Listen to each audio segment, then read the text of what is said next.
नमस्कार, आप देख रहे हैं JK24/7 न्यूज। मैं हूं आपके साथ सोनका सिंह। मानसून के शुरू होते ही पहाड़ों के दरकने की खबरें आने का सिलसिला शुरू हो जाता है और इस आपदा में कई लोगों की जानें भी चली जाती हैं। कई लोगों के सपनों के घर टूट जाते हैं।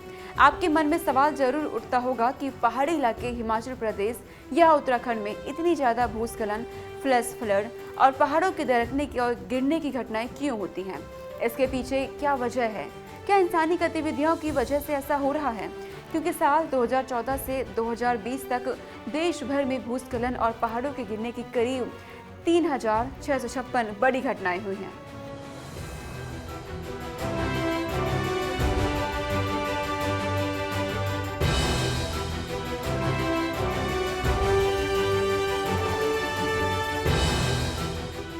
हिमाचल प्रदेश और उत्तराखंड जैसी पहाड़ी इलाकों में अक्सर हमें फ्लैश फ्लड, भूस्खलन और पहाड़ों के गिरने की खबरें मिलती हैं। पिछले कुछ सालों में ये घटनाएं बढ़ गई हैं। इसके पीछे बड़ी वजह है परिस्थिति के अनुसार संवेदनशील हिमालयी इलाकों में इंसानों की गतिविधियों का बढ़ना। हिमाचल और उत्तराखंड के पहाड़ उम्र के हिसाब से युवा है, ये अभी मजबूत हो रहे हैं।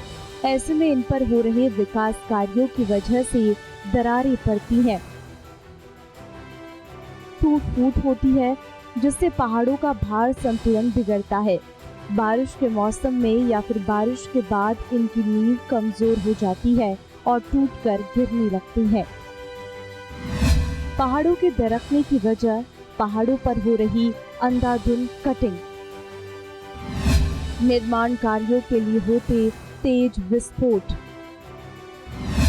ड्रिलिंग से पैदा होने वाली कंपन, पहाड़ों में स्थापित हाइड्रो प्रोजेक्ट, सड़कों के चौड़ीकरण के लिए कटते पहाड़। असल में हिमालय के ऊंचे पहाड़ पर्यावरणीय और टेक्निकली बेहद अधिक संवेदनशील है, इसलिए ऐसी जगह पर छोटे स्तर के निर्माण कराएं, सड़कों को वैज्ञानिक तौर तरीके से बनवाएं। लेकिन हिमाचल प्रदेश और उत्तराखंड में सड़कों के चौड़ीकरण और निर्माण के नाम पर पहाड़ों का सीना छलनी किया जा रहा है। ऐसे में पहाड़ क्या करेंगे? अपना एक विशालकाय हिस्सा तोड़कर नीचे छोड़ देंगे। सड़कों के निर्माण कार्य के समय उच्च गुणवत्ता की दीवारें नहीं बनाई जाती, न ही पत्थरों को रोकने के लिए मजबूत जाल बिछाए जाते हैं। कम से कम इनके सहारे हादसे की तीव्रता को तो कम किया जा सकता है। 19 मार्च 2021 को लोकसभा में एक सवाल के जवाब में बताया गया कि भूस्खलन के सबसे अधिक केस केरल में दर्ज। 2014 से 2020 के बीच केरल में 2238 मामले, 374 मामलों के साथ दूसरे नंबर पर पश्चिम बंगाल, 169 मामले जम्मू और कश्मीर में दर्ज किए गए, 120 मामले असम में, हिमाचल प्रदेश में 97 मामले, नागालैंड में 34, अरुणाचल प्रदेश में 33 मामले, मेघालय में 32 और उत्तराखंड में 27 मामले दर्ज। आजकल हर कोई पहाड़ों पर जाकर रहना चाहता है, वहाँ संपत्ति खरीदना चाहता है।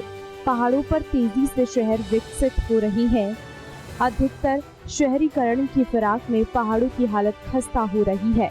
पहाड़ों पर अधिक शहर बनेंगे तो उसकी मिट्टी की फिल्ट्रेशन क्षमता कम हो जाएगी। ऐसे में तेज बारिश से फ्लैश फ्लड या भूस्खलन की आशंका बढ़ जाती है।